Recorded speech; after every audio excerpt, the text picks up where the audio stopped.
வணக்கம். மாலை முரசு செய்திகள் தொலைக்காட்சியில் 50 முக்கிய செய்திகளை விரைவாகவும் துல்லியமாகவும் அரை மணியில் பார்க்கலாம். குடியுரிமை திருத்த சட்டத்திற்கு ஆதரவாக வாக்களித்துவிட்டு குற்ற உணர்ச்சியோ கூச்சமோ இல்லாமல் எடப்பாடி பழனிசாமி இஸ்லாமிய விழாக்களில் கலந்து கொள்வதாக முதலமைச்சர் மு.க.ஸ்டாலின் விமர்சித்துள்ளார். சென்னையில் நடைபெற்ற இஃப்தார் நோன்பு நிகழ்ச்சியில் கலந்து கொண்டு பேசிய அவர், குடியுரிமை திருத்த சட்டத்தை எதிர்த்து திமுக தொடர்ந்து குரல் எழுப்பி வருவதாகவும், அதிமுக அந்த சட்டத்தை ஆதரித்து வாக்களித்ததாகவும் குற்றம் சாட்டினார். அதிமுக மாநிலங்களவையில் எதிர்த்து வாக்களித்திருந்தால் அந்த சட்டமே வந்திருக்காது என்றும் கூறினார். தொடர்ந்து பேசிய அவர், வக்ஃப் வாரிய திருத்த சட்டத்தை கொண்டுவர திமுக ஒருபோதும் அனுமதிக்காது என்றும் தெரிவித்தார்.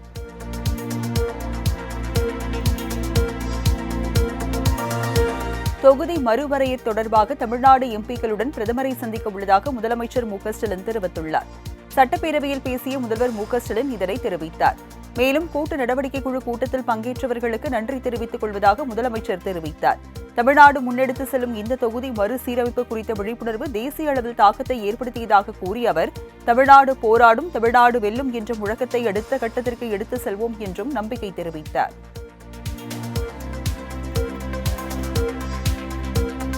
தேர்தல் தொடர்பான பிரச்சினைகளுக்கு தீர்வு காணும் விதமாக மாநில தலைமை தேர்தல் அதிகாரி தலைமையில் அனைத்துக் கட்சி கூட்டம் நடைபெற்றது. இதில் திமுக, அதிமுக, காங்கிரஸ், பாஜக, மார்க்சிஸ்ட் மற்றும் இந்திய கம்யூனிஸ்ட் கட்சிகள், பாமக, தேமுதிக, ஆம் ஆத்மி உட்பட 12 கட்சிகளின் பிரதிநிதிகள் கலந்து கொண்டனர். கூட்டத்திற்கு பின்னர் செய்தியாளர்களிடம் பேசிய திமுக அமைப்பு செயலாளர் ஆர்.எஸ். பாரதி, வாக்காளர் பட்டியலில் உள்ள குறைபாடுகளை சுட்டிக்காட்டியுள்ளதாக கூறினார். இதனைத் தொடர்ந்து பேசிய ஜெயக்குமார், இறந்தவர்களின் பெயர்களை வாக்காளர் பட்டியலில் இருந்து நீக்க கோரியுள்ளதாக கூறினார்.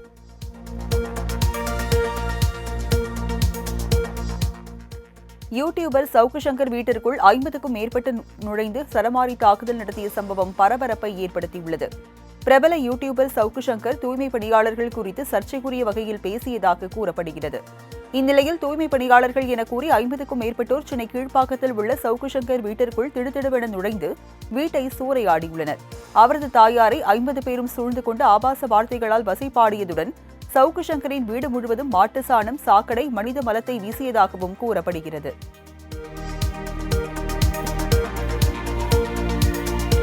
தூய்மை பணியாளர்கள் என சிலர் தனது வீட்டிற்குள் வந்து குப்பைகளை கொட்டுவதாக யூடியூபர் சவுக்கு சங்கர் மற்றொரு வீடியோ வெளியிட்டுள்ளார். தூய்மை பணியாளர்கள் என கூறி சென்னை கீழ்ப்பாக்கத்தில் உள்ள சவுக்கு சங்கர் வீட்டிற்குள் நுழைந்த 50க்கும் மேற்பட்டோர் வீட்டை சூறையாடியுள்ளனர். மேலும் சவுக்கு சங்கர் வாகனத்தின் மீது மர்ம நபர்கள் கல்லை வீசி தாக்குதல் நடத்தியதாக கூறப்படுகிறது. இதனிடையே சவுக்கு சங்கர் தூய்மை பணியாளர்கள் என சிலர் தனது வீட்டிற்குள் வந்து குப்பைகளை கொட்டுகின்றனர் என மற்றொரு வீடியோவை வெளியிட்டுள்ளார். இதற்கிடையே அவர் அளித்த புகாரின் பேரில் இந்த வழக்கு சிபிசிஐடி போலீசாருக்கு மாற்றப்பட்டுள்ளது.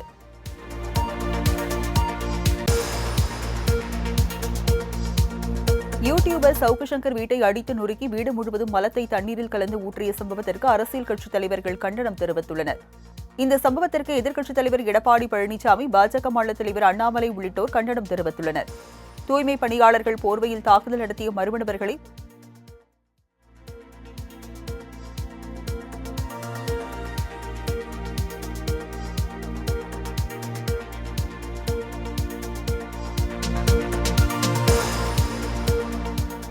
மும்மொழி கொள்கை என்ற போர்வையில் ஹிந்தியையும் சமஸ்கிருதத்தையும் பாஜக திணிப்பதாக திமுக எம்பி கனிமொழி குற்றம் சாட்டியுள்ளார். இதுகுறித்து அவர் வெளியிட்டுள்ள எக்ஸ் தள பதிவில், தமிழக கேந்திர வித்யாலயா பள்ளிகளில் ஹிந்தி ஆசிரியர்கள் 86 பேரும், சமஸ்கிருதம் ஆசிரியர்கள் 65 பேரும் நியமிக்கப்பட்டுள்ளதாக குறிப்பிட்டுள்ள மத்திய அரசு, தமிழ் ஆசிரியர்களின் எண்ணிக்கை 0 என கணக்கு காட்டியுள்ளதாக தெரிவித்துள்ளார். மேலும் அரசியலமைப்பில் ஹிந்தியும் சமஸ்கிருதமும் தேசிய மொழி என்று வரையறுக்கப்பட்டுள்ளதா என்ற கேள்வி எழுப்பியுள்ள அவர், இதுதான் பாஜக கட்டமைக்க விரும்பும் தேசியமா என்றும் காட்டமாக வினவியுள்ளார். அமைச்சராக பதவி தொடரும் விவகாரத்தில் செந்தில் பாலாஜிக்கு உச்சநீதிமன்றம் கண்டனம் தெரிவித்துள்ளது. அமைச்சர் செந்தில் பாலாஜிக்கு வழங்கப்பட்ட ஜாமீனை ரத்து செய்யக்கோரி வித்யாகுமார் என்பவர் தாக்கல் செய்த மனு நீதிபதி அபய் எஸ். ஓஹோ தலைமையிலான அமர்வில் விசாரணைக்கு வந்தது.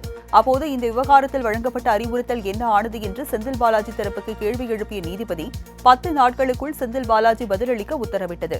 மேலும் கூடுதலாக கால அவகாசம் வழங்கப்படாது என்றும் திட்டவட்டமாக தெரிவிக்கப்பட்டது. ஜாமீன் கிடைப்பதற்காக உச்சநீதிமன்றத்தையே ஏமாற்றிய அமைச்சர் செந்தில் பாலாஜியை உடனடியாக பதவி நீக்கம் செய்ய வேண்டும் என பாஜக மாநில தலைவர் அண்ணாமலை தெரிவித்துள்ளார். இதுகுறித்து அவர் வெளியிட்டுள்ள எக்ஸ் தள பதிவில், போக்குவரத்து துறையில் வேலை வாங்கித் தருவதாக மோசடியில் ஈடுபட்ட செந்தில் பாலாஜி ஜாமீன் கிடைப்பதற்காக மட்டுமே பதவியை ராஜினாமா செய்ததாக குற்றம் சாட்டியுள்ளார். மேலும் மீண்டும் பதவியேற்றது குறித்து உச்சநீதிமன்றம் விளக்கம் கோரிய நிலையில் அமைச்சர் விளக்கமளிக்காமல் ஏமாற்றி வருவதாக சாடியுள்ளார். ஜாமீன் கிடைப்பதற்காக பொய் சொல்லி உச்சநீதிமன்றத்தையே ஏமாற்றியுள்ள செந்தில் பாலாஜி பதவியில் தொடர எந்தவித தார்மீக உரிமையும் இல்லை எனவும் அண்ணாமலை காட்டமாக கூறியுள்ளார். புற்றுநோயால் பாதிக்கப்பட்டு மருத்துவமனையில் சிகிச்சை பெற்று வந்த நடிகரும் கராத்தே பயிற்சியாளருமான ஹுசைனி சிகிச்சை பலனின்றி உயிரிழந்தார். கே. பாலச்சந்திரன் இயக்கத்தில் வெளியான புன்னகை மன்னன் திரைப்படத்தின் மூலம் நடிகராக அறிமுகமானதாக ஹுசைனி ரஜினிகாந்த், விஜயகாந்த், சரத்குமார், விஜய் உள்ளிட்ட பிரபல நடிகர்களுடன் நடித்துள்ளார். வில்வித்தை மற்றும் கராத்தே பயிற்சியாளருமாக இருந்து வந்த ஹுசைனி கடந்த சில நாட்களாக புற்றுநோயால் பாதிக்கப்பட்டு சென்னையில் உள்ள தனியார் மருத்துவமனையில் சிகிச்சை பெற்று வந்தார். இந்நிலையில் நள்ளிரவு 1:45 மணியளவில் சிகிச்சை பலனின்றி ஹுசைனி உயிரிழந்தார். அவரது உடல் பொதுமக்கள் அஞ்சலிக்காக சென்னை பெசன்ட் நகரில் வைக்கப்பட்டுள்ளது.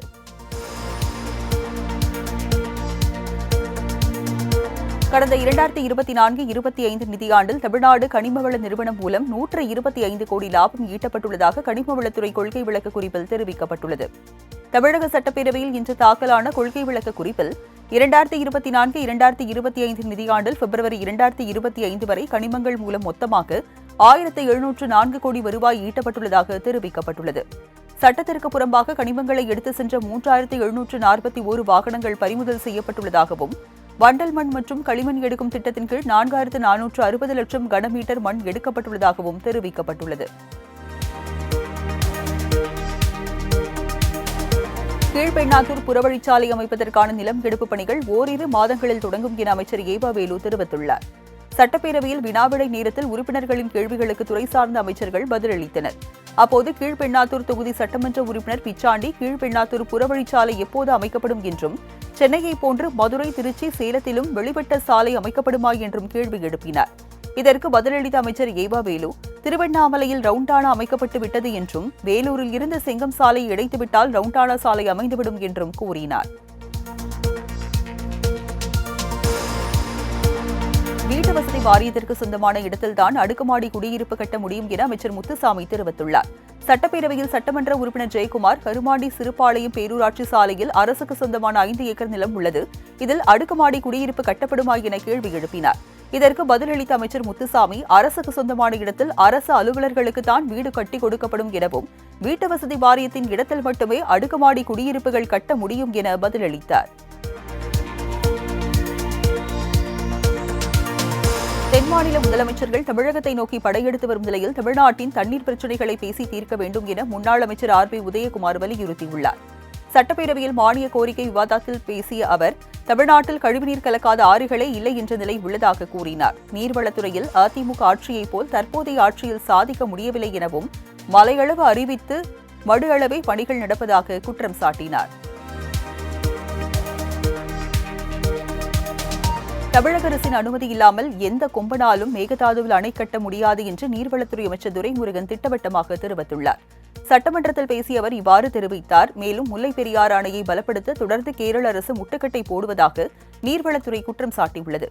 முல்லை பெரியாறு அணை நீர்மட்டத்தை 152 அடி வரை உயர்த்த தமிழக அரசு நடவடிக்கை எடுத்து வருவதாகவும் பேபி அணையை வலுப்படுத்த 15 மரங்களை அகற்ற வேண்டிய சூழல் அதற்கும் கேரள அரசு ஒத்துழைக்கவில்லை என்றும் நீர்வளத்துறை கொள்கை விளக்க குறிப்பில் கூறப்பட்டுள்ளது. டாடா நிறுவனத்திற்கு மின்கம்பிகள் அமைக்க மத்திய மின்சார ஆணையம் அனுமதி அளித்த உத்தரவை சென்னை உயர்நீதிமன்றம் ரத்து செய்தது. டாடா எரிசக்தி நிறுவனம் சார்பில் கரூர், திருப்பூர் மாவட்டங்களில் காற்றாலை அமைக்கப்பட உள்ளது. அங்கு தயாரிக்கப்படும் மின்சாரத்தை கொண்டு செல்வதற்கு தேவையான மின்கம்பிகள் அமைக்க மத்திய மின்சார ஆணையம் அனுமதி அளித்தது. இதற்கு எதிர்ப்பு தெரிவித்த விவசாயிகள் சென்னை உயர்நீதிமன்றத்தில் வழக்கு தொடர்ந்தனர். வழக்கை விசாரித்த நீதிபதி பொதுமக்களின் ஆலோசனைகளை பரிசீலித்து புதிதாக உரிமம் வழங்க ஆணையத்திற்கு உத்தரவிட்டார். மேலும் இதுவரை அமைக்கப்பட்ட மின்கம்பங்களை பாதுகாக்கவும் உத்தரவிட்டார்.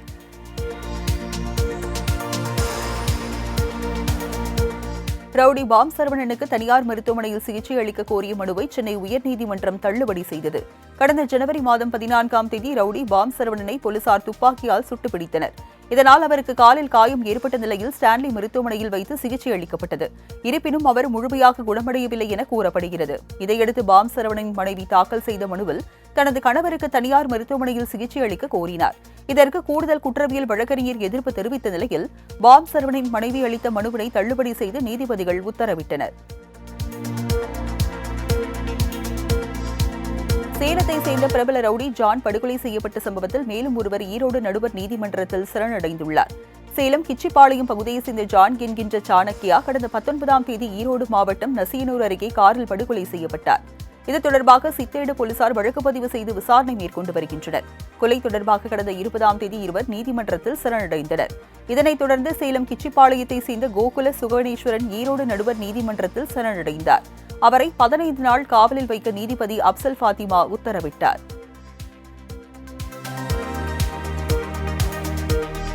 நெல்லையில் பேட்டை ரயில் நிலையத்தில் பட்டியலின மாணவன் கொடூரமாக தாக்கப்பட்ட சம்பவம் பதற்றத்தை ஏற்படுத்தியுள்ளது.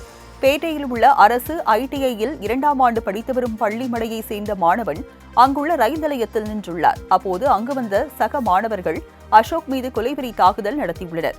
ரயில் நிலையத்தில் கிடந்த கல் மற்றும் கம்பிகள் மூலம் அசோக்கின் தலையில் தாக்கியதால் படுகாயமடைந்த அவர் பாளையங்கோட்டை அரசு மருத்துவமனையில் அனுமதிக்கப்பட்டார். இது தொடர்பாக நெல்லை ரயில்வே போலீசார் வழக்கு பதிவு செய்து விசாரணை நடத்தி வருகின்றனர். திருப்பரங்குன்றம் மலை அனைவருக்கும் சொந்தமானது என்று உயர்நீதிமன்ற மதுரை கிளை தெரிவித்துள்ளது. மதுரையை சேர்ந்த கண்ணன், முத்துக்குமார் உள்ளிட்டோர் தாக்கல் செய்த பொதுநல மனு மீதான விசாரணையில் திருப்பரங்குன்றம் மலைப்பகுதியில் எழுந்த பிரச்சினைக்கு தீர்வு காணப்பட்டு விட்டதாக அரசு தரப்பில் தெரிவிக்கப்பட்டது. அதனை ஏற்க மறுத்த தொல்லியல் துறை, திருப்பரங்குன்றம் மலை தொல்லியல் துறைக்கு சொந்தமானது என்பதால் அங்கு எதை செய்தாலும் தங்களிடம் அனுமதி பெற வேண்டும் என தெரிவிக்கப்பட்டது. அதற்கு மலை அனைவருக்கும் சொந்தமானது என நீதிபதிகள் கருத்து தெரிவித்தனர். காவல் கிணறு பகுதியில் 10க்கும் மேற்பட்டோரை வெறிநாய் கடித்ததால் அப்பகுதி மக்கள் அச்சமடைந்துள்ளனர். நெல்லை மாவட்டம் காவல் கிணறு பகுதியில் கடை முன்பாக நின்றிருந்த ஒருவரை வெறிநாய் ஒன்று துரத்தி சென்று கடித்துள்ளது. இந்த CCTV காட்சி வெளியாகி பரபரப்பை ஏற்படுத்தியுள்ளது. இதுவரை 10க்கும் மேற்பட்டவர்களை வெறிநாய் கடித்துள்ளதால் அச்சமடைந்துள்ள அப்பகுதி மக்கள் வெறிநாய்களை கட்டுப்படுத்த வேண்டும் என்று கோரிக்கை விடுத்துள்ளனர். தூத்துக்குடி அருகே ஓடும் பேருந்தில் மர்ம கும்பலால் வெட்டப்பட்டு நெல்லை அரசு மருத்துவமனையில் சிகிச்சை பெற்று வரும் 11ஆம் வகுப்பு மாணவரை ஆதி திராவிடர் மற்றும் பழங்குடியினர் நல வாரிய மாநில ஆணையத் தலைவர் தமிழ்வாணன் நேரில் சந்தித்து விசாரணை நடத்தினார். தொடர்ந்து பெற்றோர், உறவினர்கள் என பலரிடமும் சம்பவம் தொடர்பாக விசாரணை மேற்கொண்ட அவர் மாணவருக்கு அளிக்கப்பட்டு வரும் சிகிச்சை தொடர்பாகவும் மருத்துவர்களிடம் கேட்டறிந்தார். இதன் பிறகு செய்தியாளர்களிடம் பேசிய அவர் மாணவர்களிடையே சாதி ரீதியிலான மோதல் அதிகரித்துள்ளதற்கு கஞ்சா மற்றும் மது புழக்கமே காரணம் என குற்றம் சாட்டினார். பள்ளி மாணவர்களிடமே சாதி ரீதியான மோதல் தொடர்பாக ஓய்வு பெற்ற முன்னாள் நீதிபதி சந்துரு சமர்ப்பித்த ஆய்வு அறிக்கையின் மீது அரசு என்ன நடவடிக்கை எடுத்துள்ளது என்று கேள்வி எழுப்பினார்.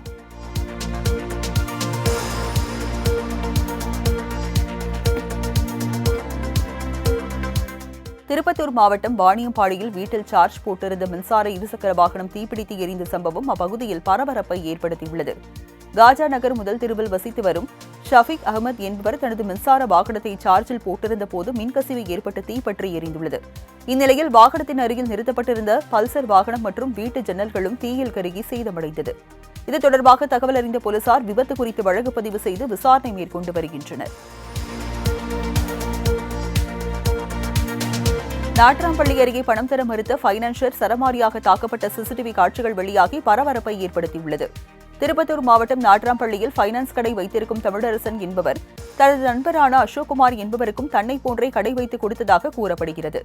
நாளடைவில் தொழில் போட்டியில் தமிழரசனை குறை கூறி வந்த அசோக்குமார் அவரிடம் 6 லட்சம் ரூபாய் பணம் கேட்டதாக தெரிகிறது. பணம் தர மறுத்ததால் ஆத்திரமடைந்த அசோக்குமார் தனது நண்பர்களுடன் சேர்ந்து தமிழரசனை சரமாரியாக தாக்கிவிட்டு தப்பி ஓடினார். இதுகுறித்த CCTV காட்சிகள் வெளியாகியுள்ளது. திம்மாம்பேட்டை போலீசார் வழக்கு பதிவு செய்து விசாரித்து வருகின்றனர். சிதம்பரம் அருகே கடற்கரையில் கரை ஒதுங்கிய மஞ்சள் நிற மிதவையை கடலோர காவல் படையினர் கைப்பற்றினர். கடலூர் மாவட்டம் சிதம்பரம் அருகே உள்ள சாமியார்பேட்டை கடற்கரை பகுதியில் மஞ்சள் நிறத்தில் மாலத்தீவு என எழுதப்பட்டிருந்த மிகப்பெரிய மிதவை ஒன்று கரை ஒதுங்கி இருந்தது. இதுகுறித்து பொதுமக்கள் அளித்த தகவலின் பேரில் சம்பவ இடத்திற்கு வந்த கடலோர காவல் படையினர் மிதவையை கைப்பற்றினர். கரை ஒதுங்கிய அந்த மிதவை கடலில் கப்பலில் பயன்படுத்தப்படும்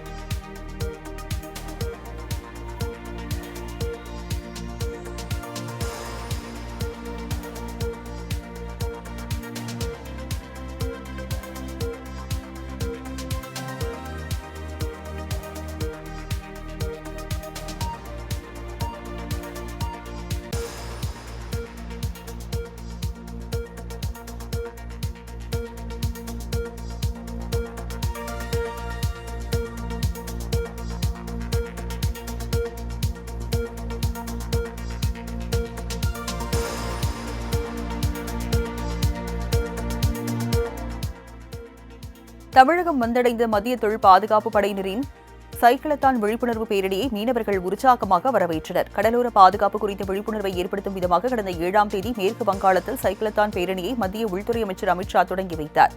பேரணியானது ஒடிசா, ஆந்திரா மாநிலங்களின் வழியாக இன்று தமிழகம் வந்தது. இந்நிலையில் வரவேற்பளித்த மீனவர்களிடம் கடலோர பாதுகாப்பு விழிப்புணர்வு குறித்து பாதுகாப்பு படையினர் கலந்துரையாடினர். இப்பேரணியானது வரும் 31ஆம் தேதியுடன் கன்னியாகுமரியில் நிறைவடைகிறது.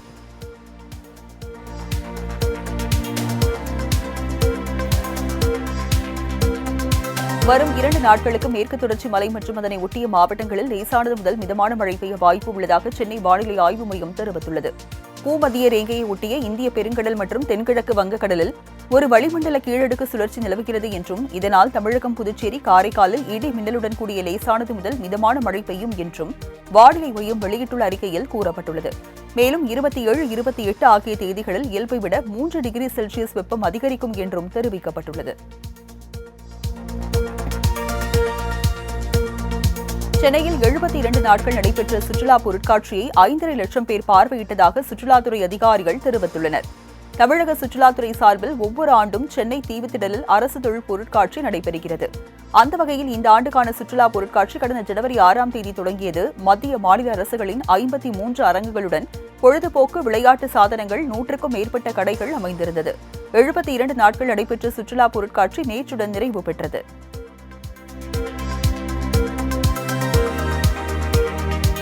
வருமான வரி சட்டப்பிரிவின் கீழ் நாடாளுமன்ற உறுப்பினர்களின் சம்பளத்தை 24% உயர்த்தி மத்திய அரசு உத்தரவிட்டுள்ளது. அதன்படி நாடாளுமன்ற உறுப்பினர்களின் சம்பளம் 1,00,000 ரூபாயில் இருந்து 1,24,000 உயர்த்தப்பட்டுள்ளது. இதேபோல் தினப்படி 2,000 ரூபாயில் இருந்து 2,500 ரூபாயாகவும், முன்னாள் எம்பிக்களின் ஓய்வூதியம் மாதம் 25,000 இருந்து 30,000 உயர்த்தப்பட்டுள்ளது. இந்த சம்பள உயர்வானது 2023ஆம் ஆண்டு ஏப்ரல் 1ஆம் தேதியை கணக்கிட்டு வழங்கப்படும் என்றும் தெரிவிக்கப்பட்டுள்ளது. வரும் காலங்களில் பல்கலைக்கழகங்களின் துணைவேந்தர்கள் RSS பரிந்துரையின் மூலம் நியமிக்கப்படுவார்கள் என மக்களவை எதிர்க்கட்சித் தலைவர் ராகுல் காந்தி தெரிவித்துள்ளார். டெல்லி ஜந்தர் மந்தரில் மாணவர் அமைப்பினர் நடத்திய போராட்டத்தில் பங்கேற்று பேசிய அவர், அனைத்து மாணவ அமைப்பினரும் போராட்டத்தில் பங்கெடுத்து மகிழ்ச்சி அளிப்பதாக தெரிவித்தார். தொடர்ந்து பேசிய அவர், RSS மூலம் பல்கலைக்கழகங்களில் துணைவேந்தர் நியமனம் செய்யப்படுவது தடுக்கப்பட வேண்டும் எனவும், இது நாட்டிற்கு மிகப்பெரிய ஆபத்து எனவும் தெரிவித்தார்.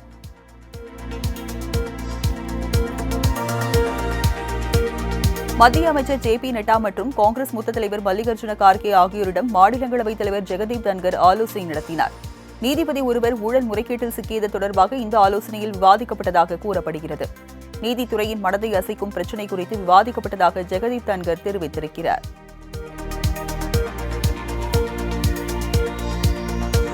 பாஜக ஒருபோதும் நாட்டின் அரசியலமைப்பை மாற்ற விரும்பாது என பாஜக MP ரவிசங்கர் பிரசாத் தெரிவித்துள்ளார்.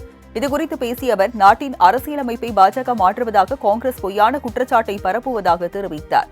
மேலும் பொருளாதார ரீதியாக பலவீனமானவர்களுக்கு 10% இட ஒதுக்கீட்டை பாஜக வழங்கியது அனைவராலும் பாராட்டப்பட்டது என்றும், ஆனால் வாக்கு வங்கிக்காக முஸ்லிம்களுக்கு 4% இட ஒதுக்கீட்டை காங்கிரஸ் வழங்கியிருப்பதாகவும் குற்றம் சாட்டினார்.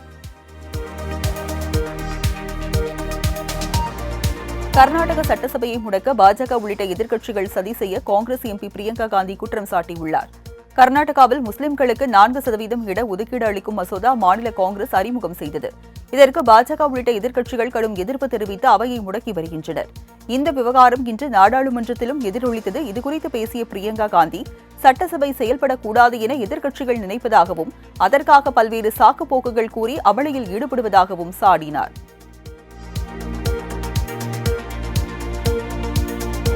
இந்திய அரசியலமைப்பு சட்ட விவகாரத்தில் தாம் கூறாத கருத்தை திரித்து பேசிய மத்திய அமைச்சர் JP நட்டா மீது உரிமை மீறல் நடவடிக்கை எடுக்கப்படும் என கர்நாடக துணை முதலமைச்சர் DK சிவகுமார் தெரிவித்துள்ளார். பெங்களூருவில் செய்தியாளர்களிடம் பேசிய அவர், முஸ்லிம் இட ஒதுக்கீடு விவகாரத்தில் பல்வேறு தீர்ப்புகளுக்கு பிறகு நிறைய மாற்றங்கள் இருக்கும் என்றே தான் கூறியதாகவும், ஆனால் தாங்கள் அரசியலமைப்பை மாற்றப்போவதாக JP நட்டா திரித்து பேசியது கண்டிக்கத்தக்கது என்றும் கூறினார். மேலும் தமக்கு அரசியலமைப்பு குறித்த அடிப்படை அறிவு இருப்பதாக அவர் தெரிவித்தார். ஒடிசா சட்டசபையில் எதிர்க்கட்சிகள் அமளியில் ஈடுபட்டதால் அவை ஒத்திவைக்கப்பட்டது. சட்டசபை இன்று கூடிய நிலையில் பாரதிய ஜனதா தளம், காங்கிரஸ் மற்றும் உள்ளிட்ட எதிர்க்கட்சிகள் மாநிலத்தின் பல்வேறு பிரச்சினைகள் குறித்து பதாகைகள் ஏந்தி அமளியில் ஈடுபட்டனர். இதனால் அவையில் பரபரப்பு ஏற்பட்ட நிலையில் சபாநாயகர் சுரமா பாடி அவையை ஒத்திவைத்தார். ஜம்மு காஷ்மீரில் தீவிரவாதிகளை தேடும் நடவடிக்கையில் தேசிய பாதுகாப்பு படையினர் இணைந்துள்ளனர். ஜம்மு காஷ்மீரின் கத்துவா மாவட்டத்தில் தீவிரவாதிகள் நடமாட்டம் இருப்பதாக பாதுகாப்பு படையினருக்கு தகவல் கிடைத்தது. இதையடுத்து சன்யால் என்ற கிராமத்தில் பாதுகாப்பு படையினர் அதிரடியாக தேடுதல் வேட்டையில் இறங்கியுள்ளனர்.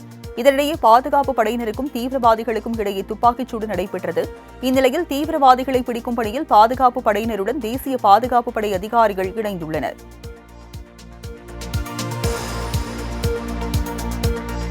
கேரளாவில் விடுதி அறையில் தற்கொலைக்கு முயன்ற நர்சிங் மாணவி 3 மாதங்களாக கோமாவில் இருந்த நிலையில் சிகிச்சை பலனின்றி உயிரிழந்தார். கோட்டயத்தை சேர்ந்த சைத்தன்யா என்ற மாணவி மஞ்சூர் மருத்துவமனை மற்றும் நர்சிங் பள்ளியில் 3ஆம் ஆண்டு படித்து வந்துள்ளார்.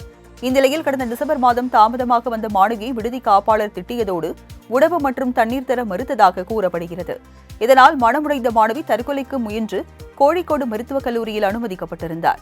இந்நிலையில் 3 மாதங்களாக கோமாவில் இருந்த அவர் சிகிச்சை பலனின்றி உயிரிழந்த சம்பவம் மாணவர்களிடையே சோகத்தை ஏற்படுத்தியுள்ளது.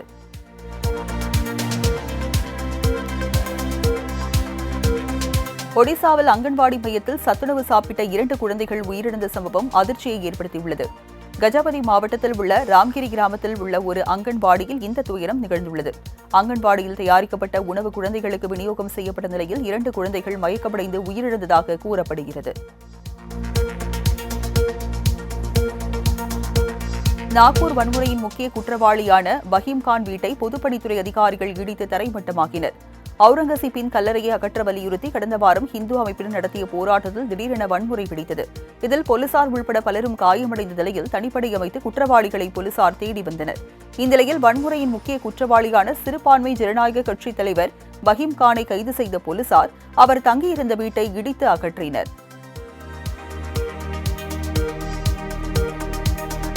உத்தரகாண்ட் மாநிலம் லச்சுவாலா சுங்கச்சாவடியில் கார்களின் மீது கனரக லாரி மோதிய சிசிடிவி காட்சி வைரலாகி வருகிறது. ஹரித்வார் டெராட்டூன் சாலையில் உள்ள லச்சுவாலா சுங்கச்சாவடியில் சென்ற கனரக லாரி ஒன்று கட்டுப்பாட்டை இழந்து முன்னே சென்ற 2 கார்களின் மீது மோதி விபத்துக்குள்ளானது. இதில் வாகனங்கள் முழுவதும் நொறுங்கிய நிலையில் 2 பேர் பரிதாபமாக உயிரிழந்தனர்.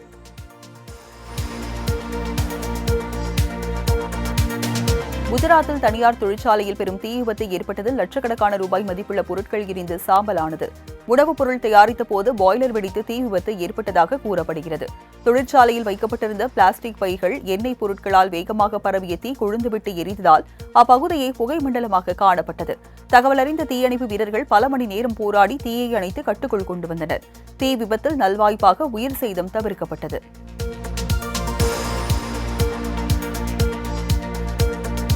அசுதோஷ் சர்மாவின் கடைசி கட்ட அதிரடியால் லக்னோ அணியை 1 விக்கெட் வித்தியாசத்தில் வீழ்த்தி டெல்லி அணி திரில் வெற்றி பெற்றது. IPL கிரிக்கெட் தொடரில் நடைபெற்ற லீக் போட்டியில் முதலில் ஆடிய லக்னோ அணி 20 ஓவர்களில் 8 விக்கெட் இழப்பிற்கு 280 ரன்கள் குவித்தது. இதனையடுத்து 210 ரன்கள் அடித்தால் வெற்றி என்ற கடின இலக்கை நோக்கி களமிறங்கிய டெல்லி அணி அசுதோஷ் சர்மாவின் அதிரடி ஆட்டத்தால் லக்னோ அணியை வீழ்த்தி திரில் வெற்றி பெற்றது. 5 சிக்சர் 4 பவுண்டரியுடன் 66 ரன்கள் விளாசிய அசுதோஷ் சர்மாவிற்கு ஆட்டநாயகன் விருது வழங்கப்பட்டது. இமாச்சல பிரதேசத்தின் லாஹுல் ஸ்பீடி மாவட்டத்தில் மாரத்தான் போட்டி நடைபெற்றது. இந்திய சீன எல்லையை ஒட்டிய ஸ்பிடி பள்ளத்தாக்கில் அமைந்துள்ள லாஹோல் ஸ்பிடி பகுதி எப்போதும் குளுமையாகவே இருக்கும் பகுதியாகும். இங்கு நடைபெற்ற பனி மாரத்தான் போட்டியில் பலரும் ஆர்வத்துடன் கலந்து கொண்டனர். இந்த மாரத்தானில் பல்வேறு பிரிவுகளில் நடத்தப்பட்ட போட்டிகளில் வெற்றி பெற்றவர்களுக்கு பதக்கங்கள் மற்றும் பரிசுகள் வழங்கப்பட்டன.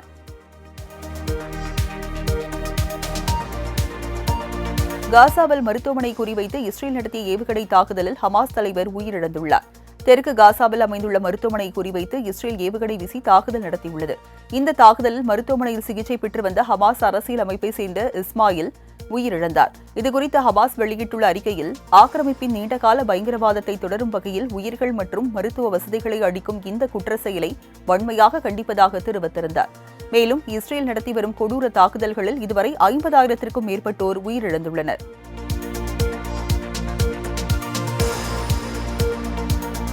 உக்ரைனுக்கு 28,000 கோடி ரூபாய் மதிப்பிலான ராணுவ உதவியை ஜெர்மனி வழங்கியுள்ளது. நாட்டோ படையில் இணைய முயன்றதற்காக உக்ரைன் மீது ரஷ்யா 2022 போர் தொடுத்தது. 3 ஆண்டுகளை தாண்டியும் இந்த போர் தொடர்ந்து நடைபெற்று வருகிறது. இதில் உக்ரைனுக்கு ஆதரவாக அமெரிக்கா, ஐரோப்பிய நாடுகள் ஆயுதம் சப்ளை மற்றும் பொருளாதார உதவியை வழங்குகின்றன. அந்த வகையில் சுமார் 28,000 கோடி ரூபாய் மதிப்பிலான ராணுவ உதவியை வழங்குவதாக ஜெர்மனி அரசு அறிவித்திருக்கிறது. இத்தாலியில் திருமணமாகாதவர்களுக்கு வெளிநாட்டு குழந்தைகளை தத்தெடுக்க அனுமதி வழங்கப்பட்டுள்ளது. இத்தாலியில் 1983ஆம் ஆண்டும் இயற்றப்பட்ட சர்வதேச தத்தெடுப்பு சட்டத்தின்படி திருமணமான தம்பதியர் மட்டுமே வெளிநாட்டு குழந்தையை தத்தெடுக்க அனுமதி வழங்கப்பட்டிருந்தது. இதுகுறித்த வழக்கில் 40 ஆண்டுகளுக்கு முந்தைய சர்வதேச தத்தெடுப்பு சட்டத்தை ரத்து செய்த நீதிமன்றம் திருமணம் ஆகாதவர்களும் இனி வெளிநாட்டு குழந்தைகளை தத்தெடுக்க அனுமதி வழங்கி உத்தரவிட்டுள்ளது. நமீபியாவின் முதல் பெண் அதிபராக நெடும்போ பதவியேற்றார். ஆப்பிரிக்க நாடான நமீபியாவில் கடந்த ஆண்டு நவம்பர் மாதம் நாடாளுமன்ற தேர்தல் நடந்தது. இதில் தென்மேற்கு ஆப்பிரிக்க மக்கள் அமைப்பு கட்சி சார்பில் போட்டியிட்ட நெடும்போ 58% வாக்குகள் பெற்று அதிபராக தேர்வு செய்யப்பட்டார். இந்த நிலையில் தலைநகர் வின்ட்ஹோயிக்கில் உள்ள நாடாளுமன்றத்தில் அவரது பதவியேற்பு விழா நடைபெற்றது. அப்போது முன்னாள் அதிபர் நங்கோலா பும்பா அதிகாரத்தை அவரிடம் ஒப்படைத்தார். இதன் மூலம் நாட்டின் முதல் பெண் அதிபர் மற்றும் ஆப்பிரிக்காவின் 2வது பெண் அதிபர் என்ற பெருமையை நெடும்போ பெற்றுள்ளார். தென்னாப்பிரிக்காவில் விமான சாகச நிகழ்ச்சியின் போது விமானம் தரையில் விழுந்து தீப்பற்றி எரியும் வீடியோ வெளியாகியுள்ளது. தென்னாப்பிரிக்காவில் நடைபெற்ற விமான சாகச நிகழ்ச்சியின் போது ஜேம்ஸ் கார்னல் என்ற விமானி மார்க் 1 ரக விமானத்தில் உயர பறந்து சாகசம் செய்தார். அப்போது நிலை தடுமாறிய விமானம் அதிவேகத்தில் கீழே விழுந்து நொறுங்கி தீப்பற்றி எரிந்தது. இதை கண்ட பார்வையாளர்கள் அதிர்ச்சியடைந்த நிலையில் விமானி சம்பவ இடத்திலேயே பரிதாபமாக உயிரிழந்தார். இங்கிலாந்து கடற்கரைக்கு சென்ற ஒரு தம்பதி எலும்புக்கூடாக கிடந்த மர்ம உயிரினத்தை கண்டு அதிர்ச்சியடைந்துள்ளனர். கடந்த 10ஆம் தேதி இங்கிலாந்தை சேர்ந்த பவுலா டேவ் ரீகன் கென் தம்பதி அங்குள்ள கடற்கரைக்கு சென்றுள்ளனர். அங்கு கடற்கண்ணி போன்ற உருவம் கொண்ட எலும்புக்கூடு இருப்பதைக் கண்டு அதனை புகைப்படம் எடுத்து இணையத்தில் பதிவிட்டுள்ளனர். அதில் கடற்கரை மணலில் புதைந்து கடற்பாசியால் சூழப்பட்ட மர்ம உயிரினம் ஒரு மீனின் வால் மற்றும் வேற்றுகிரகவாசி போன்ற உடல் மற்றும் தலையுடன் காட்சியளிக்கிறது. இது என்னவென்று சொல்ல முடியாது, அது மிகவும் விசித்திரமாக இருந்தது என்று பவுலா ரீகன் குறிப்பிட்டுள்ளார். விரிவான வெளிப்பாடுகளுக்கான FBI முதலீட்டு வரம்பை 50,000 கோடி ரூபாயாக செபி உயர்த்தியுள்ளது. இதற்கான ஒப்புதலை சந்தை ஒழுங்குமுறை ஆணையமான செபியின் வாரியம் அளித்துள்ளதாக அதன் தலைவர் துபின் காந்தே பாண்டே தெரிவித்துள்ளார். தற்போது 25,000 கோடிக்கு மேல் பங்கு சொத்துக்களை நிர்வகிக்கும் சில FPIக்கள் தங்கள் அனைத்து முதலீட்டாளர்கள் அல்லது பங்குதாரர்களின் நுணுக்கமான விவரங்களை ஒரு பார்வை அடிப்படையிலே வழங்க வேண்டும். அதன்படி 2022-23 நிதியாண்டுக்கும் 2024-25க்கும் இடையில் பண பங்கு சந்தைகளின் வர்த்தக அளவுகள் இரட்டிப்பாகியுள்ளன. இதனால் FBI முதலீட்டு வரம்பும் இரட்டிப்பாகி உள்ளது.